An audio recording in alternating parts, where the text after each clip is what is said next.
صدق الله العظيم.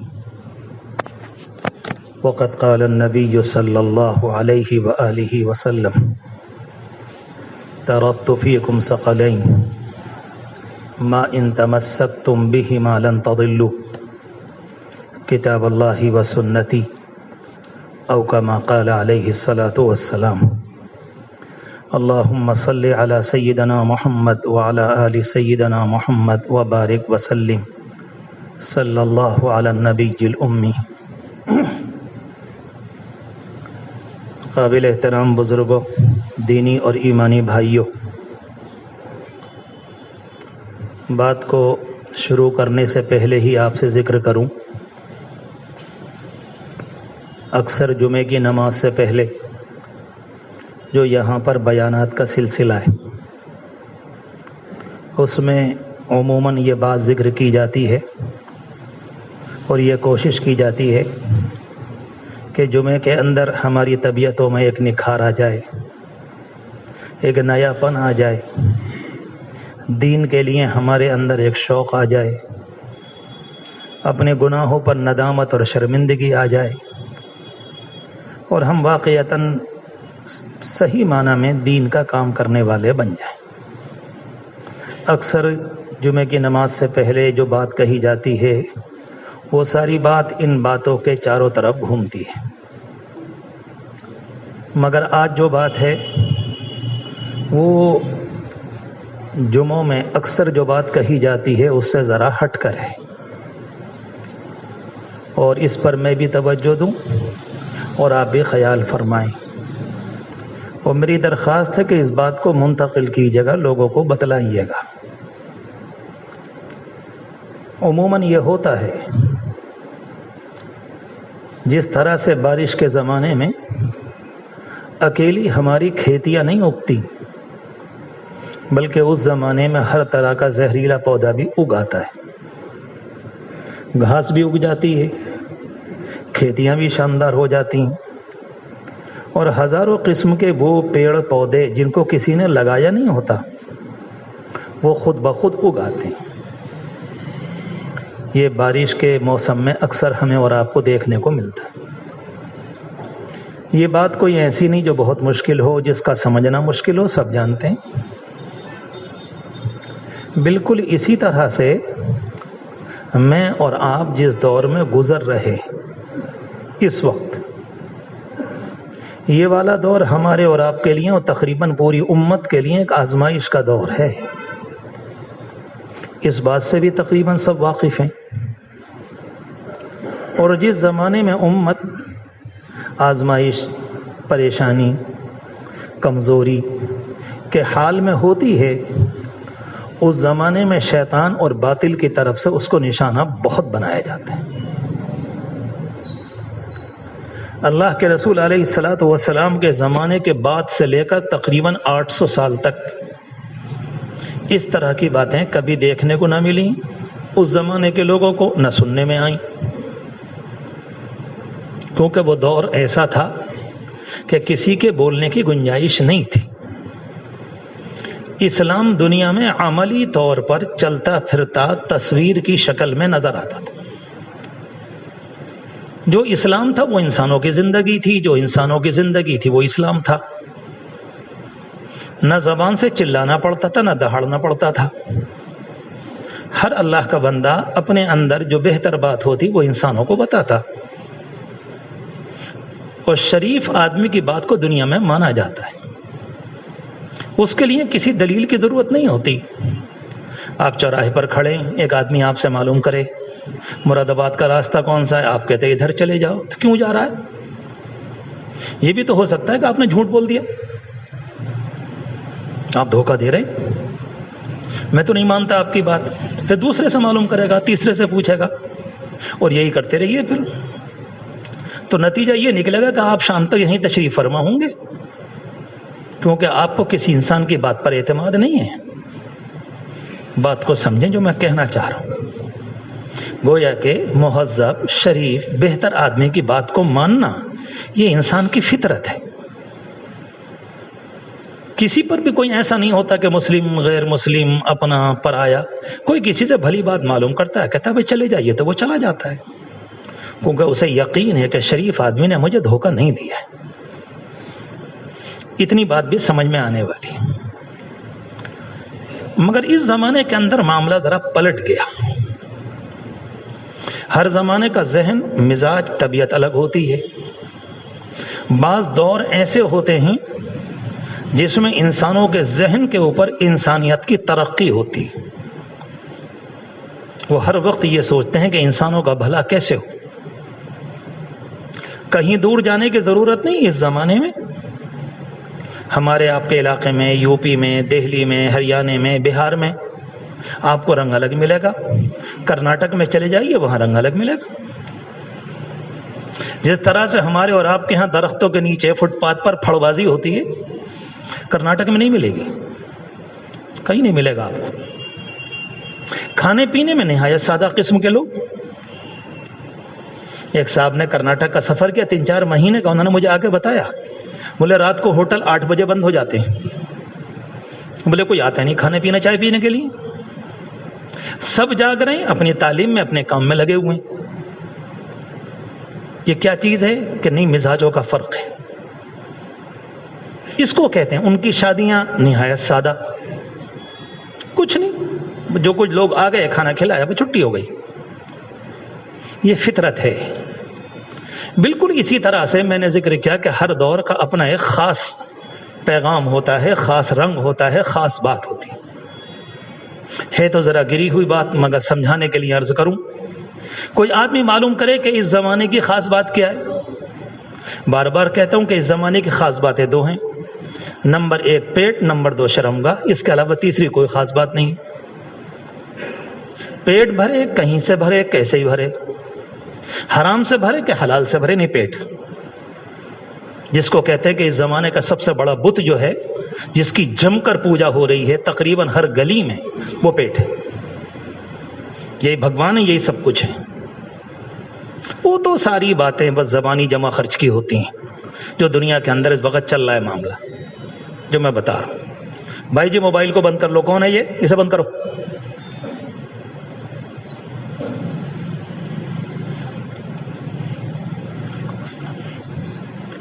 ایک بات تو اس زمانے میں اگر آپ اس بات کو سمجھانا چاہیں گے 2 منٹ میں مان لیں گے لوگ۔ کل ہی بیٹھا ہوا تھا، مجھے ایک صاحب نے بتایا کہ ایک صاحب آپ کی تلاش میں آئے۔ خیریت، کیا بات، کہ مولانا نکاح پڑھا دیں گے؟ بولے آپ ہیں کہاں کے؟ بولے فلاں جگہ کے۔ میں جگہ کا نام نہیں لیتا، آپ خود سمجھ لیں نکاح کیسا ہوگا۔ آپ اتنا لمبا چوڑا سفر کر کے سنبھل میں مولانا سے نکاح پڑھوانے آئیں تو اس میں بات کون سی رہ گئی؟ بولے آپ کو کہتے ہوئے شرم نہیں آ رہی؟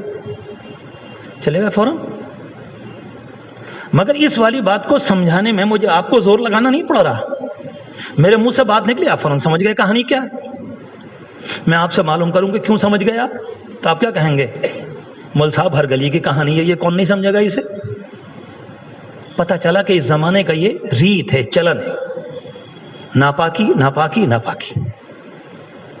یہ والی بات اس زمانے میں فلاں کا فلاں سے تعلق، فلاں کا فلاں سے تعلق، ان کا ان سے کنٹیکٹ، ان سے باتیں ہو رہی ہیں، یہ ہو رہا ہے، وہ ہو رہا ہے۔ یہ کوئی ایسی چیز نہیں ہے جس پر سمجھانے کے لیے محنت کرنی پڑے۔ آپ کسی کو بھی اشارہ کریں گے فوراً بات سمجھ میں آ جاتی ہے۔ پتہ چلا کہ ہر زمانے کا اپنا ایک رنگ ہوتا ہے۔ اتنی بات سمجھنے کے بعد اب میں عرض کروں کہ اس زمانے میں کیونکہ اسلام ایک خاص اعتبار سے، اسلام اللہ کا شکر ہے نہ کبھی کمزور تھا، نہ ہے، نہ ہوگا، مگر ہم اسلام کا مطلب اس وقت لے رہے ہیں ہم اپنے آپ۔ اسلام تو بلند ہے، وہ اللہ کی طرف سے، اس کا کوئی بال بیکا نہیں کرتا۔ مجھے نہیں معلوم آپ کو پتا ہے کہ نہیں، امریکہ میں کچھ زمانے پہلے اس قرآن مجید کے مقابلے میں قرآن چھاپا گیا ہے۔ اسے کون پوچھ رہا ہے؟ اسے کون پوچھ رہا ہے؟ اس کا نام ہے فرقان الحق۔ اس میں زنا کی بھی اجازت ہے، چوری کی بھی، ڈاکے کی بھی، لڑکی کے اٹھانے کی بھی، ریپ کی بھی، سب کرو۔ میں نے ایک دفعہ لندن میں اس کے 3-4 آیتیں دیکھی، میں نے کہا بڑے زوروں کا بنایا، پکا ہی زانی ہوگا اپنے وقت کا سب سے بڑا یاش۔ جیسا ہوگا ویسے تو بنائے گا، اور کیا کرے گا؟ نہ اس نے اپنی بہن کو چھوڑا، نہ ماں کو چھوڑا. ہمارے حضرت کی زندگی کیونکہ ان ملکوں میں بہت زیادہ گزری، ان کے تجربات بہت زیادہ ہیں، ہم بار بار سنتے ہیں، ان کی کتابوں میں پڑھتے ہیں. انہیں اللہ نے کالج کی لائن کا، یونیورسٹی کی لائن کا علم بلا کا دیا ہے. وہ تو اپنے ملک کے ٹاپر لوگوں میں نمبر 1 پر تھے. ایک موقع پر ان کو سوئٹزرلینڈ کے اندر بلایا گیا تو ہر ملک سے 2 آدمی مانگے تھے حکومت سے، ہر ملک سے 2 آدمی مانگے تھے. یہ ڈگری ہونی چاہیے، یہ صلاحیت ہونی چاہیے، اور 2 چاہیے. پورے ہمارے پڑوسی ملک سے نمبر 1 پر ہمارے حضرت کا نام تھا، پورے ملک سے. تعارف کے لیے کہہ رہا ہوں، سب اور کوئی مسئلہ نہیں. تو اس لیے ان کی معلومات اس سلسلے میں بہت ہے. تو اس زمانے کے اندر کیونکہ میرا اور آپ کا ایک امت مسلمہ کا ایک زوال کا، کمزوری کا دور ہے، اور جس زمانے میں کمزوری ہوتی اس زمانے کے اندر نہ بولنے والا بھی بولنے لگتا ہے کہ چلو بھائی کچھ ارشاد فرماؤ. اس وقت تو سبھی چل رہے. اگر یہ والی بات سمجھ لی میں نے اور آپ نے تو بہت زمانے سے ایک اعتراض ہے، اور آج کل اس کو نیا کیا جا رہا ہے، تیزی سے بھڑکایا جا رہا ہے، مسلم نوجوانوں کو بتایا جا رہا ہے، کوشش کی جاتی ہے ان کے ذہن میں پلا دیا جائے. اور اس کا نتیجہ یہ ہے کہ اچھے خاصے ہمارے بھولے بھالے جنہیں کچھ پتہ نہیں ہے وہ بھی ماشاءاللہ اسی میں لگ گئے. اور وہ کیا ہے؟ وہ یہ ہے کہ اللہ کے رسول علیہ السلام کی جو حدیثیں ہیں، نعوذ باللہ، خاکم بدہن، العیاذ باللہ، خدا کی پناہ، یہ اعتبار کے لائق نہیں. یہ اس زمانے میں چل رہا ہے. میں کہیں روس، امریکہ، جاپان، لندن کی بات نہیں کر رہا ہوں، میں دیپا سرائے سنبل کی کر رہا ہوں. اللہ کا شکر ہے ہر محلے سے میں ربط رکھتا ہوں، آپ بھی رکھتے ہیں، مگر آپ کی لائن تھوڑی سی الگ ہے، میری تھوڑی سی الگ ہے. کسی غیر جگہ کی بات نہیں کر رہا، اپنے سنبل کی بات کر رہا ہوں. 3-4 دن پہلے ایک صاحب نے خود کہا، زیادہ پڑھے لکھے تو نہیں ہیں اس لیے ان کی بات کا کچھ برا بھی نہیں ماننا کہ آپ سے امید بھی کیا ہے ہمیں. ظاہر بات ہے، کہنے لگے یہ ساری حدیثیں نعوذ باللہ، کہتے ہوئے ڈر لگتا ہے، حضرت ابو ہریرہ کے پیٹ کی بنائی ہوئی ہیں. دل تو یہ چاہا کہ ان سے یہ کہتا کہ ایک پاگل خانہ بریلی میں، ایک آگرے میں کہیں تھوڑے جھٹکے لگوا لو تو شاید ٹھیک ہو جاؤ گے. تم اس لائق نہیں ہو تم سے کوئی شریف آدمی بات کرے، تمہارا علاج صرف پاگل خانے. ان سے پوچھے کہ آپ کیا چیز ہیں، آپ نے کیا پڑھا ہے، آپ نے اسلام کو کتنا پڑھا ہے، آپ کی کیا معلومات ہیں، بتائیں. آپ نہ پتا تو کچھ نہیں ہے، سنا ہے. اور جو بیٹھکیں ہوا کرتی ہیں کہ اس زمانے کے اندر جو ہائی لیول والے ہوتے ہیں نا، ہائی لیول والے جو ہوتے ہیں جن کی تعلیم زیادہ ہوتی ہے مگر اسلام نہیں ہوتا ہے، یہ بکواس اور یہ ساری چیزیں وہیں پر پیدا ہوتی ہیں. جیسے کہ نالیوں میں گلاڑیں پیدا ہو جاتی ہیں نا، یہ ان کے کمروں کی پیداوار ہوتی ہے. اور بہت زمانے کے اندر چل رہا ہے. اور اس چیز میں اگر کسی چیز نے آگ لگائی تو موبائل نے لگا دی، کیونکہ ہر صاحب جو تھے وہ محدث بن گئے کہ ہم تو خود دیکھ لیتے ہیں، اب تو کوئی مسئلہ ہے نہیں. ظاہر بات ہے کہ یہ موبائل اپنے اندر سے خود تو بیان نہیں کرتا، کسی نے فیڈ کیا ہے، کسی نے اس کے پیٹ میں بھرا ہے، جبھی تو وہ کچھ بول رہا ہے.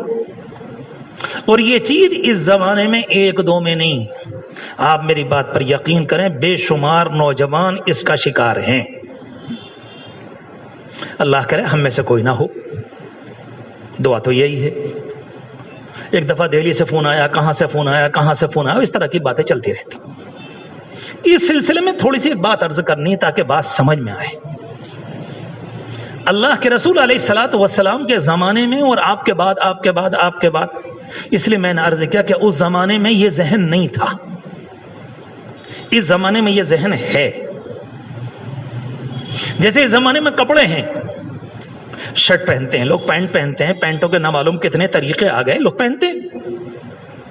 دبئی کے اندر ایک میوزیم ہے، عجائب گھر، آپ اس میں جا کر کبھی دیکھیں، اس میں پہلی صدی کا بھی لباس ٹنگ رہا ہے، دوسری کا بھی ٹنگ رہا ہے، تیسری کا بھی ٹنگ رہا ہے، چوتھی کا بھی ٹنگ رہا ہے، 5ویں کا ٹنگ رہا ہے، 6ٹھی کا بھی لباس، 7ویں صدی کا لباس، 8ویں صدی کا لباس. آپ دیکھیں تو یہ آپ کی پینٹ شرٹ جو ہے نا، یہ 9ویں صدی میں جا کر شروع ہوئی ہے. اس سے پہلے تو کسی پوچھنے والا بھی نہ تھا دنیا میں، اسے کوئی پوچھنے والا نہیں تھا، کیونکہ سکہ مسلمانوں کا تھا، دنیا ان کی نقالی کر رہی تھی. اور انسانی فطرت یہ ہے کہ جو انسان سے بڑا ہوتا ہے اس زمانے میں انسان ان کی غلامی کرتا ہے، جیسے میں اور آپ دنیا کی کر رہے ہیں. سیدھی سیدھی بات ہے. 800 سال تک ہم آخری درجے میں تھے, دنیا ہماری نقالی کر رہی تھی. کوئی ایک لباس بھی آپ کو لڑکیوں کا, لڑکوں کا, عورتوں کا, بوڑھیوں کا, جوانوں کا ایک بھی نہیں ملے گا یہ والا لباس. جائز اور ناجائز کی بات نہیں چل رہی ہے, میں بتا رہا ہوں یہ لباس چلا کب سے ہے اور کب سے اس کے اندر تھوڑی بہت تبدیلی, پھر تھوڑی تراش خراش, تھوڑی سی اور ہوتے ہوتے بات کہاں پہنچ گئی. یہ کوئی تعجب کی بات نہیں. تو اللہ کے رسول علیہ الصلوۃ والسلام کے زمانے میں دین اصلی شکل و صورت میں تھا. آپ کے دیکھنے والے صحابہ کرام تقریباً 100 لاکھ تھے, اور پھر صحابہ کرام کے دیکھنے والے دنیا میں ہزاروں لاکھوں تھے. ہزاروں تو وہ تھے جنہوں نے پیغمبر کو اپنی آنکھوں سے دیکھا, ہزاروں وہ تھے جنہوں نے ان کو دیکھا جنہوں نے پیغمبر کو دیکھا. تو ان کے لیے یہ والا کوئی مسئلہ ہی نہیں تھا, انہیں کوئی پریشانی نہیں تھی. لیکن جب بات کا یہ والا دور آیا تو اس زمانے کے اندر اور یہ سوال شروع ہو گئے. کچھ چیزیں ہیں جو آج سے بہت پہلے سے کتابوں کے اندر بعض لوگوں کی طرف سے ہیں, کچھ چیزیں, مگر یہ جو علی شکل صورت جو یہ نہیں تھی کہیں بھی. تکلیف اس لیے ہوتی ہے کہ وہ نوجوان جنہیں کچھ نہیں آتا ان کے لیے تو بہتر راستہ یہ ہے کہ بھئی آپ کو معلومات نہیں ہے تو آپ نہ بولیں. میں ڈاکٹری لائن میں بولنے لگوں, میں وکیلوں والی بات کرنے لگوں, میں جگہ تجارت کرنے لگوں تو لوگ مجھ سے کیا کہیں گے کہ مولوی صاحب آپ اس لائن کے نہیں ہیں, آپ چپ رہیں, آپ نے قانون نہیں پڑھا ہے. ایسے ہی میں آپ سے معلوم کروں آپ کیوں بول رہے ہیں اس مسئلے میں, حدیث شریف کیا ہے, کب ہے. میں اکیلے اپنے سنبھل کی بات کروں, سنبھل کے اندر جو ماشاءاللہ سینکڑوں علماء ہیں, یہ والی بات کہ حدیثوں کا کوئی اعتبار نہیں, کوئی عالم کبھی نہیں کہے گا, کیونکہ علماء میں کمزور بھی ہیں, درمیانی بھی ہیں, اچھے بھی ہیں. بعضوں نے بہت محنت سے پڑھا ہے, بعضوں نے درمیانی محنت سے پڑھا ہے, بعضوں نے کم درجے محنت سے پڑھا ہے, بعض ذہین ہوتے ہیں, اس کا بھی فرق ہوتا ہے طبیعتوں میں. جس اللہ کے بندے نے بہت زیادہ محنت کی وہ ترقی کر گئے, یہ تو اللہ کی عطا ہے. اگر کوئی اللہ کا بندہ محنت کرتا ہے تو رب العالمین اس کو دیتا ہے. بیچ میں روک کر کہہ دوں, ایک بزرگ گزرے حضرت مولانا کفایت اللہ صاحب, شاہجہاں پور کے رہنے والے تھے. کوئی اللہ کا بندہ محنت کرے تو کہاں پہنچے گا. یہ کون ہے ہندوستان میں, ان کو مفتی اعظم ہند کہا جاتا ہے, علماء دیوبند میں, شاہجہاں پور کے تھے, لیکن آپ کو نہیں معلوم شاید حجام برادری کے تھے. اور اس زمانے میں ان کی برادری میں ہندوستان کے اندر 12 مفتی تھے اور سب کے سب حجام تھے. علم کے اوپر کسی کی ٹھیکیداری نہیں ہے. اللہ کہتا ہے یہ تمہارے باپ کی میراث نہیں ہے, فمن اخذہ بحظ وافر, جو لے گا محنت سے ہم اس کو دیں گے. کسی برادری کا ہو, کوئی ہو, چھوٹا ہو بڑا ہو, ادب ہو, احترام ہو, محنت ہو, شوق ہو, لگن ہو, تو اللہ کا ان کو انعام مل جاتا ہے. تو اس لیے میں نے یہ بات کہی, پورے سنبھل کے اندر علماء میں ایک نہیں ملے گا. اگر کبھی کوئی اس طرح کی بات آئی تو کم از کم کسی عالم دین سے جا کر معلوم کیا ہوتا کہ بھئی یہ باتیں زمانے میں چل رہی ہیں, کیسی ہیں, کیا ہیں. ادب کا تقاضا تو یہ ہے کہ زبان کو بند رکھو, کہیں ایسا نہ ہو کہ ایمان چلا جائے.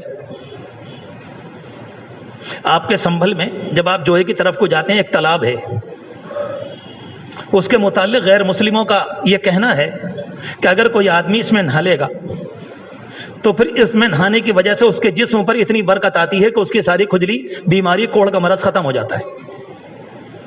اپنا اپنا غیر مسلموں کی ایک بات ہے. آج سے تقریباً 70-80 سال پہلے ایک مسلمان سنبھل کے چلے گئے وہاں, یہی سوچ کر کہ اس تالاب کے پانی میں شفا ہے اور نہانے سے ٹھیک ہو جائیں گے. وہ نہا کر آئے. جب لوٹ کر آئے تو اس زمانے میں ہمارے سنبھل میں ایک بزرگ پائے جاتے تھے, بہت بڑے عالم, حضرت مولانا کریم بخش رحمت اللہ علیہ. انہوں نے فرمایا تو کافر ہو گیا, تجھے دوبارہ نکاح کرنا پڑے گا. تو نے پانی کے اندر شفا مانی, شفا اللہ کے اختیار میں, تو کافر ہو گیا. آپ سوچو, تنہا اس بنیاد پر اتنی سی آپ کے ذہن میں یہ بات آئی کہ ہندوؤں کے کہنے کے مطابق اس کے پانی میں شفا ہے, اور وہ وہاں گئے اور وہ نہا کر آئے. نہیں, تم کافر ہو گئے, تمہارا نکاح دوبارہ ہوگا, تمہیں کلمہ پڑھنا پڑے گا.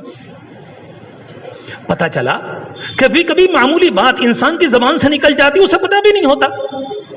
بخاری شریف کی حدیث ہے, لو تکلم کلمۃ ما یتبین فیہا, کبھی کبھی انسان ایک جملہ بولتا ہے, اسے پتا بھی نہیں ہوتا کہ میں نے کیا بات کہہ دی, اور فرمایا کہ جہنم کے آخری طبقے میں چلا جاتا ہے, تمہارے لیے جہنم طے ہو گئی, اور اسے احساس بھی نہیں ہوتا. بہرحال میں عرض کر رہا تھا یہ والا فتنہ اس زمانے میں بہت زور مار رہا ہے. ایک چلا کہاں سے ہے یہ والی بات تو انشاءاللہ کسی اور دن. اس زمانے کے اندر مسلمانوں کو نشانہ بنانے والی جو تنظیمیں ہیں، میں اسی زمانے کی بات کر رہا ہوں، پرانے نہیں، جنہوں نے مسلمانوں کو، مسلمانوں کی لڑکیوں کو، آپ کی تہذیب کو، آپ کے علم کو، آپ کے دین کو اور وغیرہ وغیرہ نامعلوم کتنی چیزوں کو نشانہ بنایا. ابھی کچھ زمانے پہلے کی رپورٹ میں یہ بات ہے کہ ان کی طرف سے باقاعدہ یہ پروپیگنڈا ہے، ان کے نبی کی حدیثوں کو نشانہ بناؤ تاکہ ان کا تعلق ان کے نبی سے ٹوٹے. ابھی کی بات کر رہا ہوں، ریفرنس حوالے سے کہہ سکتا ہوں بات، میرے پاس اس کا حوالہ موجود ہے، بالکل کھلی ہوئی بات ہے. یہ اس زمانے میں حملہ ہے.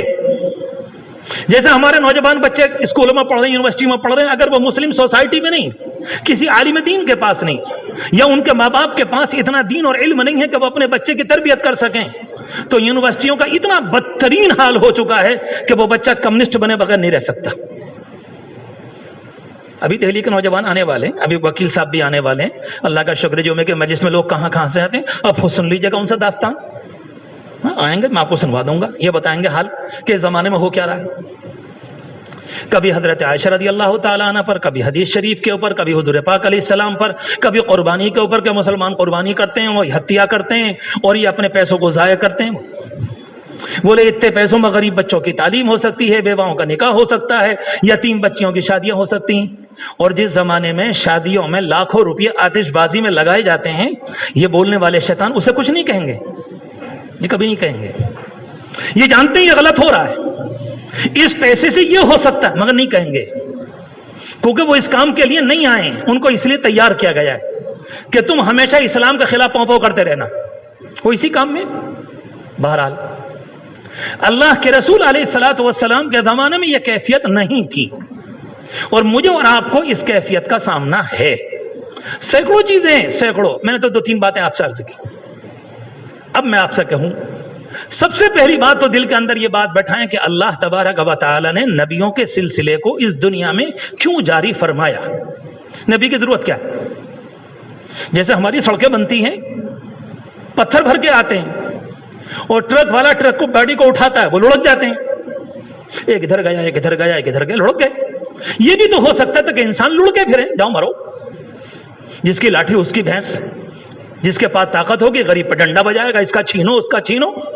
یہ بھی تو ایک زندگی ہے. جنگل میں لوگ گزارتے کہ نہیں گزارتے؟ شیر سینکڑوں کو مار رہا ہے، پھاڑ رہا ہے، کھا رہا ہے. جنگلوں کے اندر رہنے والے انسان مار رہے ہیں، کیوں نہیں ہوتے؟ یہ بھی ایک زندگی. اور آپ یہ نہیں سمجھا کہ اس میں کوئی تعجب ہے، دنیا میں لاکھوں انسان اس کے ماننے والے ہیں. ہاں یہ بھی ایک زندگی. لیکن نہیں، رب العالمین حکیم ہے، رب العالمین پاک ہے، رب العالمین لطیف ہے، رب العالمین کا نظام سب سے بہتر ہے. رب العالمین کا تقدیری نظام، بندوں کے ساتھ اس کا پیار، وہ کہتا ہے میں نے تمہیں مارنے تباہ کرنے کو نہیں بھیجا ہے، میں نے تمہیں اچھا بنانے کو بھیجا. سارے انبیاء علیہم السلام کا آنا دنیا میں ایک بات، کس بات کے لیے؟ اللہ کی رحمت کی دلیل ہے کہ اللہ یہ چاہتا ہے کہ انسان شاندار زندگی گزارے. تفصیل میں نہیں جاتا. اللہ کے رسول علیہ السلام دنیا میں تشریف لائے، آنے کے بعد آپ نے انسانوں کو دعوت دی.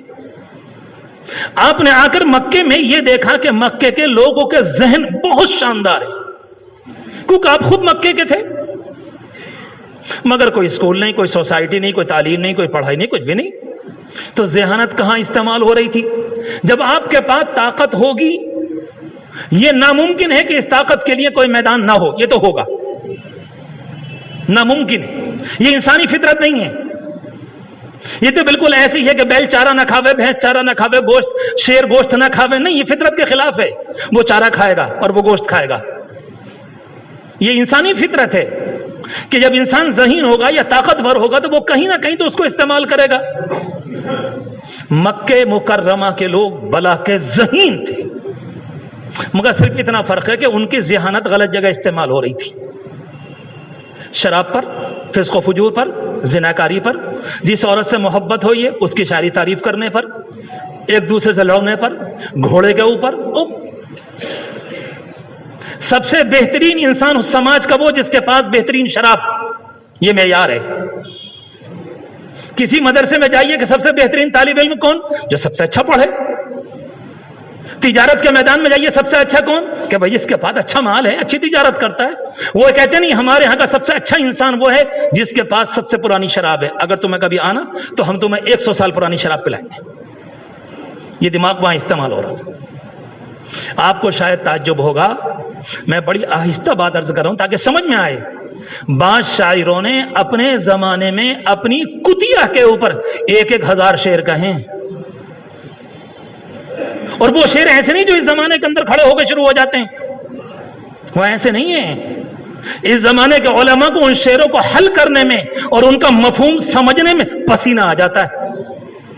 وہ شاعری عربوں کی اپنے گھوڑے پر جس عورت سے پیار ہے اس کے اوپر، اس کے پیار کے اوپر، اس کے جسم کے اوپر، اس کی ناک کے اوپر، اس کی آنکھ کے اوپر، اس کے گالوں کے اوپر، اور نہ معلوم کیا کیا ناپاک شاعری.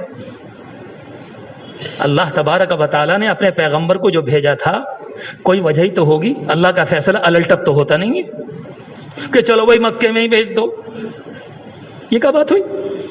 ایک طرف تو قرآن کہتا ہے کہ ان کا نظام محکم ہے، ان کا نظام سب سے شاندار ہے، ان کی پلاننگ سب سے شاندار ہے، تو پھر مکے میں کیوں بھیجا؟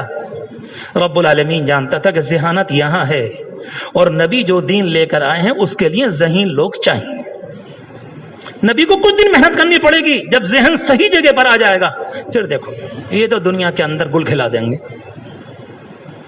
اتنی بات آئی، اللہ کے رسول علیہ السلام نے دین پہنچایا، انہیں سمجھایا. شروع میں مشقتیں آئیں. ہر پرانا نظام جب چرمراتا ہے لوگوں کو پریشانی ہوتی، اور جب وہ ٹھیک ہو جاتا ہے تو پھر لوگ اس کے ایسی عادی ہو جاتے ہیں کہ پرانی طرف کو سوچ کر شرم آتی.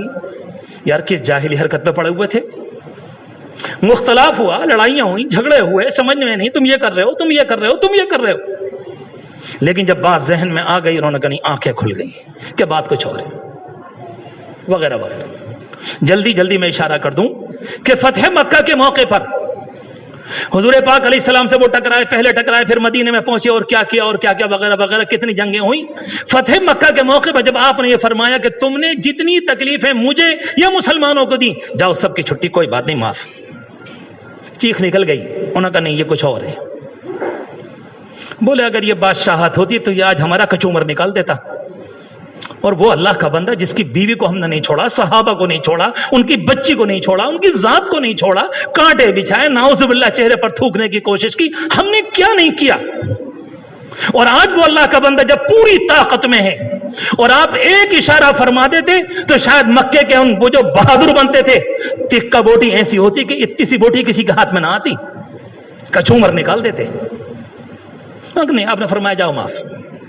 اس کو کہتے ہیں نگاہوں کے سامنے سے پردہ ہٹ گیا. ارے معاملہ کچھ اور ہے. ہم یہ سمجھ رہے تھے کہ مختلف بہانوں سے مکے اور عرب کے اوپر حکومت کرنا مقصود ہے، یہاں تو بات کچھ اور نکلی. یہ تو جیسے کل تھی یہ تو آج بھی ویسے ہی. اور پھر جو لائن لگی ہے لوگوں کی، پھر جو لائن لگی، جو سب سے بڑا مخالف وہ بھی پہلے، عورتیں پہلے، ایک دوسرے کو دھکا دیتے ہوئے اللہ کے رسول معاف کر دیجئے، معاف فرما دیجئے اور کلمہ پڑھا دیجئے. بہرحال جب آپ دنیا میں تشریف لائے، آپ نے دین کی دعوت دی، لوگوں کی نگاہوں سے پردہ ہٹ گیا. ہمارے دین میں دو باتیں ہیں، آپ نے آ کر تعلیم بھی دی، آپ نے آ کر سبق بھی دیا، زندگی گزارنے کا سبق دیا.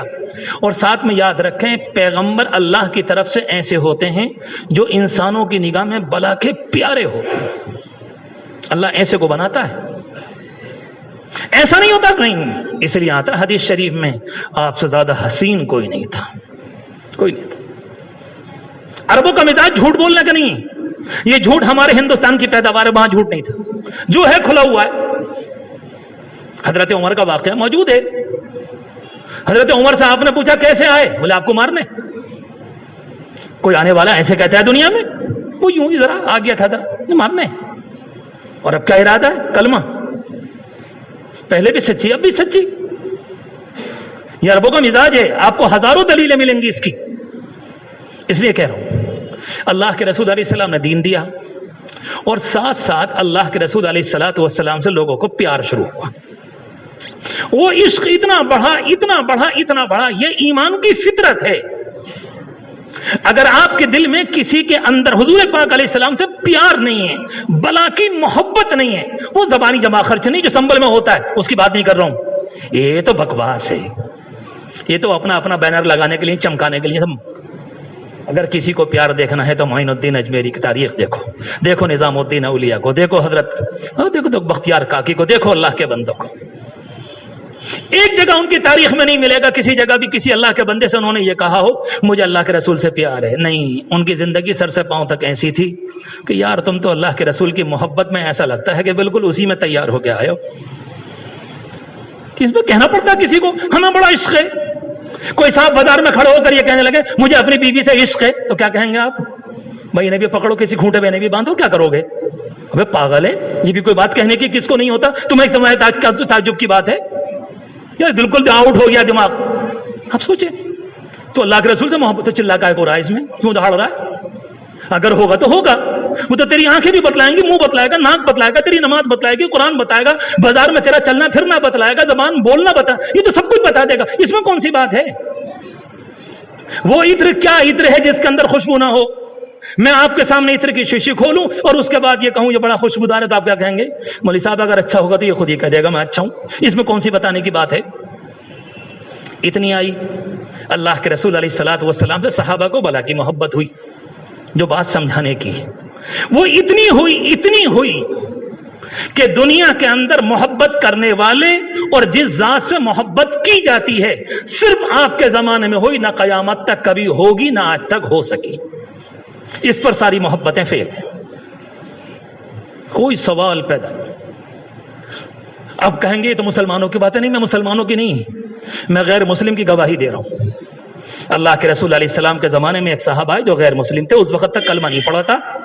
انہوں نے آپ کو دیکھا، آپ کے صحابہ کو دیکھا اور قوم کے پاس گئے لوٹ کر. انہوں نے پوچھا بھائی تم تو بڑے آدمی ہو، سردار ہو قوم کے، ہم نے تمہیں اپنی طرف سے بھیجا تھا، تم کیا دیکھ کر آئے وہاں پر؟ کہنے لگے کیا بتاؤں کیا دیکھ کر آئے. بولے یہ تو تم جانتے ہو کہ میں قوم کا بڑا آدمی ہوں اور تمہاری طرف سے دنیا کے ملکوں میں گیا ہوں، کبھی ایران گیا تو کبھی روم گیا، کبھی کہاں گیا، تم یہ بھی جانتے ہو میں کیا ہوں. تم نے مجھے بھیجا تھا ان پیغمبر کے پاس. اور پھر وہ آ کر کہتا ہے اس ذات کی قسم جو مالک ہے، میں نے ایسے دیوانے کہیں نہ دیکھے. اپنے کی تعریف نہیں کر رہا ہوں، اپنے کی نہیں، غیر مسلم پکا انکاری. عین موقع پر جب منہ سے بات نکل رہی ہے اس وقت بھی وہ آپ کا دشمن ہے. جب منہ سے کہہ رہا ہے جب بھی دشمن ہے. آپ کا کلمہ نہیں پڑھتا. کہتا واللہ ما تنخم نخامتا، خدا کی قسم اگر منہ سے ان کے پانی نکلتا ہے تو زمین میں نہیں گرتا، وہ صحابہ کی ہتھیلیوں پر گرتا ہے، ان کے ساتھیوں کی ہتھیلیوں پر. اگر وضو کرنے چلتے ہیں تو ان کے لوگ ان کے وضو کے پانی کو نیچے نہیں گرنے دیتے، یوں لے لیتے ہیں ہاتھ. بولے میں نے دیکھے ہیں اور میں تم سے قسم کھا کر کہتا ہوں ایسے محبت کرنے والے کسی سے میں نے دنیا میں کہیں نہیں دیکھے. کوئی صحابی کی مثال دوں، فلاں کی فلاں کی فلاں کی، یہ تو پھر ہزاروں. ان اللہ کے بندوں کی محبت بڑھی اور بڑھی اور بڑھی اور بڑھی. ہم اور آپ جانتے ہیں ہمارے واقعات یہ کہتے ہیں انہوں نے دیکھا کہ اللہ کے رسول علیہ السلام پر اگر کہیں سے کوئی آنچ آ رہی ہے انہوں نے اپنی جانوں کا نذرانہ پیش کر دیا. سب جانتے. ایک موقع پر میدان احد میں جب تیروں کی بارش ہوئی ہے آپ کے اوپر، ایک صحابی کھڑے ہو گئے، بخاری شریف کی حدیث ہے، اور اللہ کے رسول علیہ السلام سے فرمایا کہ اللہ کے رسول آپ میرے پیچھے آ جائیے. اور اس موقع پر یہ فرمایا صدری دون صدرک نحری دون نحرک، اے اللہ کے رسول اگر تیر لگے تو یہاں لگے، آپ نے لگے تو یہاں لگے، نحری سے کہتے ہیں نحر، لگے تو یہاں لگے، آپ کے نہ لگے. اور اپنی آڑ. ایک موقع پر حضرت طلحہ رضی اللہ تعالیٰ عنہ کو متعلق آتا ہے انہوں نے آپ کے اوپر جب تیروں کی بارش اتنے روکے کہ یہ پورے کا پورا ہاتھ چتھڑا ہو گیا، ہاتھ کا وجود ہی ختم ہو گیا. یہ کون کرے گا؟ کوئی سچا دیوانہ ہی تو ہوگا، کوئی عاشقی تو ہوگا جو پکا علم بردار، جبھی تو کرے گا، ورنہ کیسے کرے گا؟ پہلی بات تو یہ حضور پاک علیہ الصلوۃ والسلام سے اللہ کے بندوں کو اتنی محبت تھی. میں اس زمانے کی بات کو چھوڑ کر آگے چلوں کہ آپ کے انتقال کے بعد حضرت ابو ہریرہ رضی اللہ تعالی عنہ یا حضرت عبداللہ ابن مسعود یا عبداللہ ابن عمر وغیرہ وغیرہ وغیرہ وغیرہ، یہ حضرات جب کبھی حدیث شریف کو بیان کرتے تو بیان کرنے والے اور بیان کے سننے والے کہتے ہیں لرزتے اور کانپتے. اور بعض لوگ کہتے ہیں کہ اتنا کانپتے کہ ان کے کپڑوں میں جھرجھری ہو جاتی کہ کیا کہے. اور بڑی مشکل کے بعد کہتے کہ اللہ کے رسول علیہ السلام نے یہ فرمایا تھا. آخری پیار، آخری احترام، آخری عظمت، آخری محبت۔ اس لیے میں نے شروع میں آپ سے کہا تھا کہ اس زمانے کی زبان کیا ہے ہم اور آپ سمجھ لیں گے، ان کا ان سے چل رہا ہے، ان کا ان سے چل رہا ہے، ان کا یہ والی محبت اگر میں آپ سے بیان کروں نہ میں نہ آپ اس کو نہیں سمجھ سکتے۔ سچی معتبر تاریخ میں ہے، اس لیے میں اور آپ مان رہے ہیں ہمارے نبی کا مسئلہ ہے، احترام میں مان رہے ہیں، محبت میں مان رہے ہیں، مگر یہ چیز عملی طور پر سامنے آ جائے نہیں، کیونکہ یہ زمانہ اس کا نہیں۔ ایک بات، اس زمانے کے اندر جو اعتراض چلا، انہوں نے کہا کہ بھئی اس زمانے میں حدیث تو اللہ کے رسول علیہ السلام کے لوگ کہہ رہے ہیں باقاعدہ، غیر مسلموں سے تو کوئی شکایت نہیں، وہ تو اسلام کے خلاف ہر وہ بات کہہ رہے ہیں جو بالکل بے تکی، نہ اس کا سر پیر نہ کچھ، ٹھیک ہے۔ میں ان کی بات کر رہا ہوں جو لوگ یہ کہتے ہیں کہ حضور پاک علیہ السلام کے 200 سال کے بعد کہتے ہیں حدیثیں تیار ہوئی ہیں، آپ کے زمانے میں نہیں ہوئی،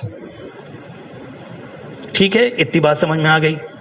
جو اعتراض کرنے والے ہیں پہلے تو میں ان سے کہہ دوں شاید میری آواز پہنچ جائے، جب آپ کے باپ مرے تو نماز جنازہ پڑھوائی، تمہاری ماں مری تو نماز، سنبل کی بات کروں، سنبل کی زبان میں تو جلدی کھوپڑی میں آ جائے گی، تمہارے دادا مرے تو تم نے نماز جنازہ پڑھوائی، اور جب تم مرنے کو جاتے ہو تو کہتے ہو ذرا تیجا بھی کر لینا، اگر وہابی ہے تو کہتے دوجا کر لینا۔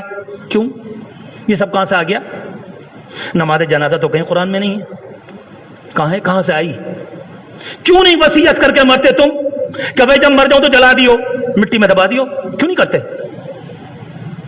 نہیں، جب موت کا سامنے فرشتہ آتا ہے تو تمہارا باجا بج جاتا ہے، اور جب تمہیں اس کے حالات نظر آنے شروع ہوتے ہیں تو تمہارے حواس ٹھکانے لگ جاتے ہیں، تو تم یہ وصیت کر کے کیوں وصیت کر کے جا رہے ہو؟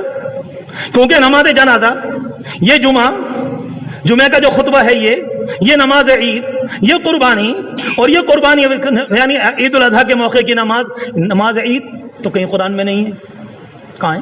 کچھ بھی نہیں، تو کیوں پڑھتے ہو؟ ٹھیک ہے، آرام سے جب تمہارا موقع آئے، عید کی نماز کا موقع ہو، تم تو اپنے دروازے کے اوپر منہ نہ ڈال کر بیٹھ جاؤ اور صاف صاف کہو بھائی وہ قرآن میں ہے، بس وہ قرآن میں نہیں ہے، اور حدیث کو ہم مانتے نہیں۔ بات سمجھ میں آ گئی اتنی سی؟ اب اگلی عرض کر دوں تاکہ پوری بات واضح ہو جائے، وقت ہوتا چلا گیا۔ حضور پاک علیہ السلام کے زمانے میں یہ کوئی مسئلہ نہیں تھا، کیونکہ زندگی 100% عمل کرنے والی تھی، اور جو دور ہوتا ہے اس زمانے میں مسئلے کو سمجھنا، عمل کرنا آسان ہوتا ہے، کوئی کام مشکل نہیں ہوتا۔ اگر لوگ یہ کہتے ہیں اس زمانے کے اندر ہم حدیث کو نہیں مانیں گے، خدا کی پناہ، اللہ کی پناہ، اللہ کی پناہ، 1000 بار اللہ کی پناہ، میں 1 سیکنڈ کے لیے سمجھانے کو رک کر ان کی بات مانتا ہوں۔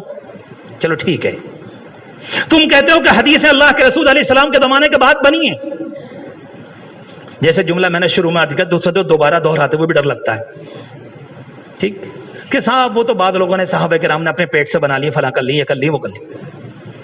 میں قرآن مجید 3-4 آیتیں پڑھ دوں آپ کے سامنے، میں پوچھ رہا ہوں مثال کے طور پر، جب آپ 30واں پارہ کھولیں گے، پہلی سورت، دوسری سورت اور تیسری سورت، جب تیسری سورت کھولیں گے تو اس میں لکھا ہوا ہے شروع میں عبس وتولی ان جاءہ الاعمی، اے پیغمبر آپ کے چہرے پر اثر آ گیا، آپ کے پاس ایک نابینا آ گئے تھے، واقعہ مشہور ہے، اتنا سن چکے ہیں، وہاں پر لکھا ہوا ہے کہ آپ کے پاس ایک نابینا آ گئے۔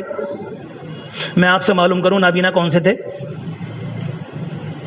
کون سے تھے مجھے بتاؤ، نام تو ہے نہیں، تو تمہارے میرا خالدی پسرا یا چمن سرائے والے تو یہ کہہ دیں گے وہ ہمارے محلے میں جو چھدا پایا جاتا وہی تھا، کیوں، کہاں لکھا ہوا بتاؤ مجھے، کون طے کرے گا اس کو کہ نابینا کون تھے، کون طے کرے گا؟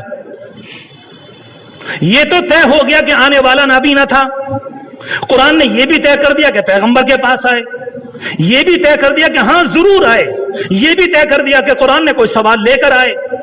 سوال یہ پیدا ہوتا ہے کہ نابینا کون تھا،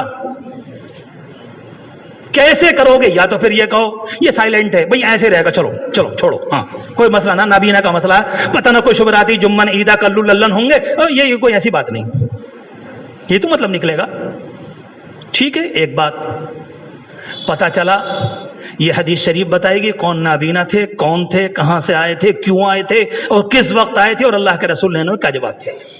اور اگر آپ یہ کہتے ہیں کہ ہم حدیث کو نہیں مانتے تو پھر یہ نابینا جیسے نابینا آنکھوں کے ہیں تو پھر یہ قرآن میں بھی نابینا ہی رہیں گے، یہ نظر نہیں آئیں گے یہ کون ہے۔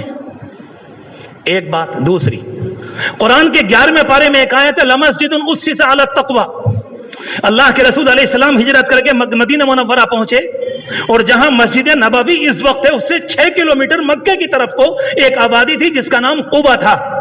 آپ نے سیدھے وہاں جا کر قیام کیا. جب آپ نے قیام کیا تو وہاں ایک مسجد کی بنیاد ڈالی جو اس زمانے میں مسجد قبا کہلاتی. سب جانتے ہیں جو حج کرنے گئے, جو عمرے والے ہیں, اللہ سب کو نصیب فرمائے بار بار. ٹھیک, قرآن مجید کا بیان ہے کہ وہ مسجد جس کی بنیاد تقوی پر رکھی گئی, وہ مسجد جس کی بنیاد تقوی پر رکھی گئی, بات ختم ہو گئی. تو انجمن والے تو یہ کہیں گے وہاں مدینہ مسجد مراد ہے, پنجو سرائے والے یہ کہیں گے کہ اس سے مرکز مراد ہے, سرائے ترین والے یہ کہیں گے اس سے دربار والی مراد ہے, اور دلی والے یہ کہیں گے اس سے جامع مسجد دلی کی مراد ہے, کیونکہ مسجد کا نام ہے, آگے پیچھے تو کوئی نام ہے نہیں. میں آپ سے معلوم کروں کہ کون سی مسجد, کیا کہیں گے آپ؟ دل تو یہ چاہتا ہے کہ میں آپ سے یہ کہتا کہ اگر ایسا کوئی ملے نا جبڑے سے زبان کھینچ لیو, مگر حالات ایسے نہیں ہیں, اس لیے نہیں کہہ رہا ہوں آپ سے, حالات ایسے نہیں, ورنہ ایسا کو تو نکال کر ایسا کرو کہ شہر میں دیکھے نا کہ تمہیں بدتمیزی کرنے کو اللہ کے رسول علیہ السلام کی حدیثیں ملی, تم ڈوب کے نہیں مر جاتے کہیں فلش کے پانی میں. دو, آگے چلتا ہوں, بہت سی آیتیں لکھ کر لایا تھا لیکن میں آپ سے وقت بہت زیادہ ہو گیا. حضور پاک علیہ الصلوۃ والسلام غار میں جا کر چھپے جب ہجرت فرمائی آپ نے. قرآن مجید بیان کرتا اذ ہما فی الغار, وہ دونوں غار میں تھے. کوئی نام نہیں, کون تھا غار میں؟ کچھ بھی نہیں, نام تو نہیں ہے. وہ دونوں غار میں تھے اور ایک دوسرے سے کہہ رہا تھا ڈرنا مت, اللہ ہمارے ساتھ ہے. کوئی کہنے لگا حضور پاک علیہ السلام تھے اور صدیق اکبر تھے. تمہیں کیسے معلوم؟ تمہیں کیسے معلوم؟ تمہارے پاس کہاں سے وحی آ گئی؟ تمہیں کس نے بتایا؟ پتا چلا اگر ایسے حدیثوں کا انکار کرو گے اور یہ والی بات کہو گے کہ حدیث کا نعوذ باللہ کوئی اعتبار نہیں, تو پھر تمہارے دین کا بھی کوئی اعتبار نہیں. اور آگے بڑھ کر کہتا ہوں اللہ کی پناہ تمہارے قرآن کا بھی کوئی اعتبار نہیں. جاؤ مرو.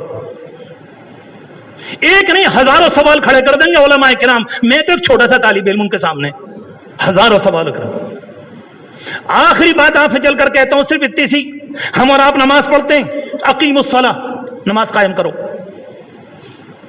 یہ جمعے میں صاحب 2 رکعت کیوں ہیں, اور عصر کی نماز میں 4 کیوں ہیں, اور مغرب میں 3 کیوں, عشاء میں 4 کیوں, فجر میں 2 کیوں؟ کہاں ہے قرآن میں؟ کہاں ہے قرآن میں؟ تو یہ سارے کا سارا مجمع کیوں پڑھنے کے لیے آ رہا ہے؟ قرآن تو یہ کہتا ہے نماز قائم کرو بس. تو کیا مطلب؟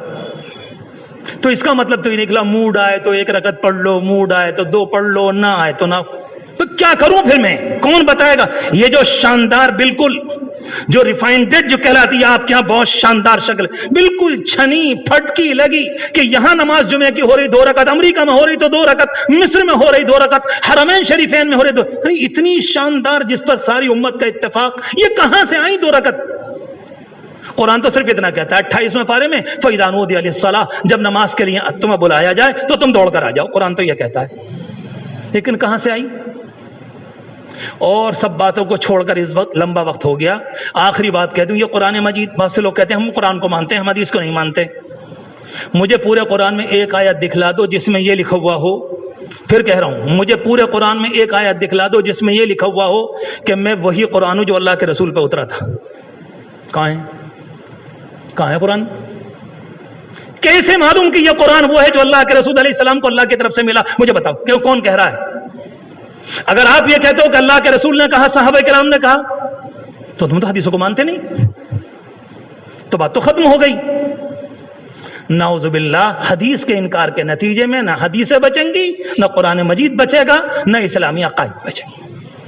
میں نے چند موٹی موٹی باتیں اس لیے عرض کی, اپنے آپ سے بھی کہہ رہا ہوں, آپ سے پہلی درخواست, اگر کسی ایسی سوسائٹی میں آپ پہنچیں, آپ بات نہ کریں کیونکہ آپ کو معلومات نہیں. یا تو آپ اسٹڈی کریں, آپ مطالعہ کریں, آپ محنت کریں, آپ معلومات حاصل کریں, اس کے بعد آپ بات کریں. لیکن اگر کوئی بیہودہ انسان ایسی بات کرے, آپ کہہ دیں کہ میں آپ سے بات نہیں کرتا. حضور پاک علیہ الصلوۃ والسلام کے زمانے میں, آپ کے زمانے میں, آپ کی اداؤں کو پڑھنے والے ایسے عاشق, آپ کی ایک ایک بات کو یاد کرنے والے, ایک صحابی کہتے ہیں کہ ایک موقع پر مجھے حدیث شریف کے ایک جملے میں شک ہو گیا. اتنا سا جملہ, حدیث تو اتنی لمبی ہے, اتنا سا ایک شک ہو گیا کہ اللہ کے رسول علیہ السلام نے یہ فرمایا تھا یا یہ فرمایا تھا. ایک چھوٹا سا جملہ, کہتے مجھے پتا چلا وہ شام، ملک شام میں رہتے تھے یہ صحابی، جن کو شک ہوا، کہتے میں نے پتہ لگایا کہ اس وقت اللہ کے رسول علیہ السلام کے سامنے میں بھی تھا اور وہ بھی تھے. ان کا پتہ لگایا کہ وہ کہاں ہیں، کہ وہ اس وقت مصر میں، ملک شام سے اونٹ پر بیٹھ کر وہ اللہ کا بندہ مصر پہنچا ہے، اور وہ بڑھاپے کے زمانے میں. کہتے ہیں آپ نے سنی تھی؟ ہاں سنی تھی. کہا کیا فرمایا تھا آپ نے؟ اللہ کے رسول صلی اللہ علیہ وسلم نے فرمایا. بولے اللہ کا شکر ہے، اس کا مطلب ہے جو میں نے یاد ہے مجھے بھی ٹھیک سے یاد ہے اور تمہیں بھی ٹھیک سے یاد ہے. اور ایک دم سلام مسافہ کر کے اونٹ کے اوپر بیٹھ گئے. محدثین کہتے ہیں کہا کہ نہیں، میں حدیث رسول کو ٹھیک کرنے آیا تھا، ہزاروں میل کا اونٹ پر سفر کر کے. اور یہ والی باتیں سمجھ میں نہیں آئیں گی. آپ اور میں محبت میں باتیں کر رہی ہیں، کیونکہ جن لوگوں کو بلا کا عشق تھا یہ سب باتیں ان کی ہیں، اور ان جیسے دنیا میں اب نہ رہے. ان کی باتوں کو سمجھنے کے لیے طبیعت کے اندر کچھ نہ کچھ تدین لانا پڑے گا، محبت لانی پڑے گی، عاشقی کے انداز کرنے پڑیں گے، پھر انشاءاللہ اس کے بعد یہ اشکالات اور یہ ساری باتیں دل میں پیدا نہیں ہوں گی. میں بار بار درخواست کرتا ہوں اور اپنے آپ سے پہلے کہتا ہوں، بلا کی نمازوں کی پابندی، قرآن مجید کی پابندی، حضور پاک علیہ السلام کی احادیث کی پابندی، ہر اعتبار سے اس کا کوئی سوال نہیں. جو اللہ کا بندہ اپنے دل میں قرآن کی تلاوت رکھے گا، نمازوں کی پابندی رکھے گا، اللہ کی ذات سے امید ہے کہ وہ انشاءاللہ اتنی جلدی فتنے کا شکار نہیں ہوگا. پھر کہہ رہا ہوں، بار بار کہہ رہا ہوں کہ اس زمانے میں فتنہ چل رہا ہے باقاعدہ موبائل کی شکل میں، میڈیا، اخبار اور ٹیلی ویژن اور فلاں نہ معلوم کتنی شکلوں میں چل رہا ہے، کتنی شکلوں کے اندر. آپ ہرگز بات نہ سنیں. اگر آپ کا دل بولنے کو چاہ رہا ہے تو پہلے مطالعہ کر لیں، کچھ اسٹڈی کر لیں، کچھ محنت کر لیں، جانکار لوگوں کی کتابیں پڑھ لیں، پھر اس کے بعد جم کر میدان میں آئیں تاکہ جواب دیں تو بہت شاندار طریقے پر. اللہ تعالی ہر فتنے سے ہم سب کی حفاظت فرمائے، ہمارے نوجوانوں کی حفاظت فرمائے، ہماری نسلوں کی، ہماری بچیوں کی حفاظت فرمائے. رب کریم ہمیں دین کا صحیح رخ نصیب فرما دے. اللہ اپنے کرم سے ہم سب کے گناہوں کو معاف فرمائے. وآخر دعوانا ان الحمد للہ رب العالمین.